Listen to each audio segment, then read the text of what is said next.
Bonjour. Le sujet que nous abordons aujourd'hui est si délicat et si fréquent que j'ai décidé d'y consacrer 2 vidéos. Chaque cabinet a des patients qui ratent leur rendez-vous ou qui les décommandent au dernier moment. Cependant, ce phénomène prend de l'ampleur lors des périodes estivales, en particulier au mois de juillet et au mois d'août. Les rendez-vous manqués ou décommandés au dernier moment deviennent alors la bête noire des cabinets, surtout lorsqu'on commence à les comptabiliser et à en mesurer l'ampleur. Dans les cabinets, le taux de rendez-vous manqués ou d'annulation, en moyenne, tourne autour de 5%. Si l'on calcule bien, sur 20 ans, c'est l'équivalent d'une année entière de travail perdu. Au quotidien, par ailleurs, c'est une source de contrariété particulièrement frustrante. En effet, nous sommes alors amenés à penser, mais comment certaines personnes peuvent-elles être aussi peu respectueuses ? Cependant, la véritable question n'est pas de savoir ici, de savoir comment les punir pour avoir raté leur rendez-vous, mais surtout, comment mettre en place une politique pour se prémunir contre les rendez-vous manqués. Comme toujours, le traitement préventif sera meilleur que le traitement curatif. Cela commence ainsi par éviter de simples erreurs de base. Il est fréquent d'entendre, par exemple, des assistantes dire aux patients qui rappellent après un rendez-vous manqué « Oh, ce n'est pas grave ». Et elles leur donnent immédiatement un autre rendez-vous. Malheureusement, cette attitude est totalement incohérente par rapport à la productivité du cabinet, bien sûr, mais également en termes de sérénité.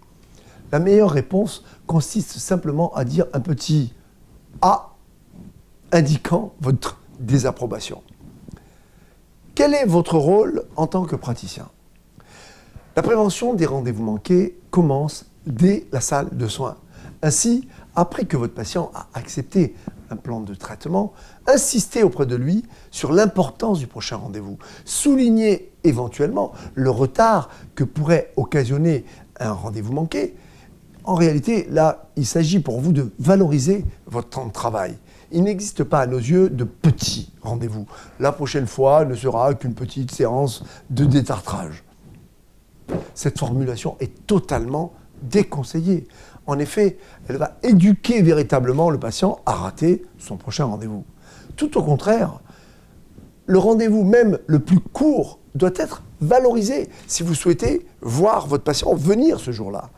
Exemple, cette séance sera importante pour finaliser votre traitement. Quel est maintenant le rôle de votre assistante ? Bien entendu, le patient sera raccompagné au secrétariat après la séance de soins par votre assistante.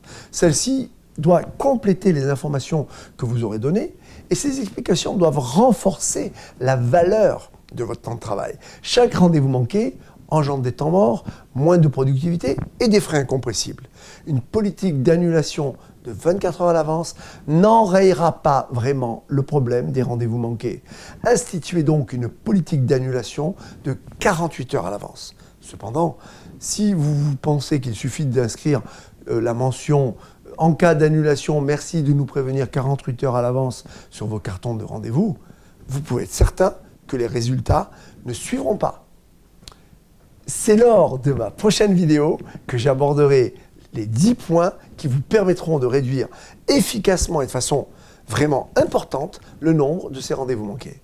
Entre-temps, n'hésitez pas à nous rejoindre sur Facebook et sur les réseaux sociaux. À bientôt!